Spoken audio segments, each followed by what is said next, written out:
ദൈവനാമത്തിന് മഹത്വം ഉണ്ടാക്കട്ടെ. ഞാൻ ക്രിസ്റ്റഫർ സാം, വേദശാല സൺഡേ സ്കൂൾ വിദ്യാർത്ഥിയാണ്. കിഡ്സ് ഡെയിലി ബ്രെഡിൻ്റെ 2ാം സീസണിലും നിങ്ങളോടൊപ്പം വചനം പങ്കിടുവാൻ ലഭിച്ച ഈ വലിയ അവസരത്തെ ഞാൻ നന്ദി പറയുന്നു.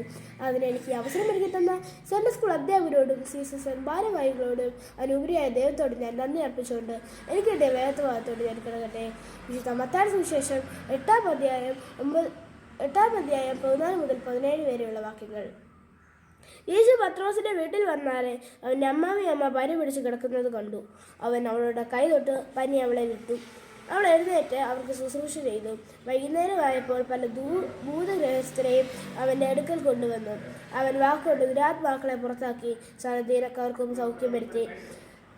അവൻ നമ്മുടെ ബലഹീനതകളെ എടുത്തു വ്യാധികളെ ചുമന്നു എന്ന് യേശുപ്രവാചകൻ പറഞ്ഞത് നിവൃത്തിയാകുവാൻ തന്നെ. ഒരു നിമിഷം നമുക്ക് കണ്ണുകളച്ച് പ്രാർത്ഥിക്കാം. എൻ്റെ ദൈവമേ, അങ്ങ് എനിക്ക് തന്നെ ഈ വചനം പറയുവാൻ എനിക്ക് ശക്തി തരണമേ. ഇത് പറയുന്ന എനിക്കും ഇത് കേൾക്കുന്ന ഓരോരുത്തർക്കും ജീവിതത്തിൽ വെളിച്ചമാകാൻ അനുഗ്രഹം കൊടുക്കണമേ. ആമേൻ. ദൈവരാജ്യത്തിൻ്റെ ശക്തി വെളിപ്പെടുന്ന അധ്യായങ്ങളാണ് ഈ മത്തായിയുടെ സുവിശേഷം 8-9. യേശു നമ്മളെ ഒരിക്കലും കൈവിടില്ല എന്ന ഉറപ്പ് നമുക്ക് ഓരോരുത്തർക്കും ഉണ്ടാവണം. എന്നെ കൂടാതെ നമുക്കൊന്നും ചെയ്യാൻ സാധിക്കില്ല എന്ന് നമ്മുടെ യേശു അപ്പച്ചൻ പറഞ്ഞിട്ടുണ്ട്. ഈ വചനഭാഗത്ത് കാണുന്നത് പോലെ പത്രോസിൻ്റെ അമ്മയെ സുഖപ്പെടുത്തിയ, കുഷ്ഠരോഗിയെ സുഖപ്പെടുത്തിയ, ശതാധിപൻ്റെ ബാല്യക്കാരനെ സുഖപ്പെടുത്തിയ നമ്മുടെ യേശു അപ്പച്ചൻ നമ്മളെ ഒരിക്കലും കൈവിടില്ല.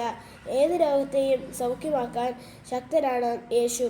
16-ാം വാക്യത്തിൽ ഇങ്ങനെ പറയുന്നു: അവൻ വാക്കുകൊണ്ട് ദുരാത്മാക്കളെ പുറത്താക്കി സകല ദീനക്കാർക്കും സൗഖ്യം വരുത്തി. നമുക്ക് ഓരോ സൗഖ്യം വരുത്തിയ ഒരു വിടുതലാണ്. വിടുതൽ തരുന്നത് നമ്മുടെ ദൈവത്തെ ശുശ്രൂഷിക്കാൻ വേണ്ടിയാണ്. പത്രോസിൻ്റെ അമ്മ ചെയ്തതുപോലെ നമ്മൾക്കെല്ലാം അനുഗ്രഹം ലഭിക്കുമ്പോൾ നമ്മുടെ സഭയെ മറ്റുള്ളവരെ ശുശ്രൂഷിക്കാൻ കഴിയണം.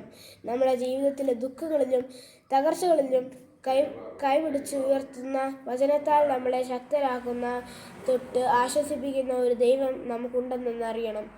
നമ്മുടെ ബലഹീനതകളെ എടുത്തു കളയുന്ന, വ്യാധികളെ ചുമന്ന് നമ്മുടെ കർത്താവ് ഒരിക്കലും കൈവിടില്ല എന്ന പൂർണ്ണ വിശ്വാസത്തോടെ നമുക്ക് ഓരോരുത്തർക്കും അവിടുത്തെ വചനത്തിൻ്റെ ശക്തിയാൽ മുന്നോട്ട് പോകാം. ഈ വചനഭാഗം നിങ്ങൾക്ക് ഓരോരുത്തർക്കും അനുഗ്രഹമാകട്ടെ എന്ന് പ്രാർത്ഥിക്കുന്നു. ദൈവം നമ്മൾ ഓരോരുത്തരെയും അനുഗ്രഹിക്കട്ടെ. ആമേൻ.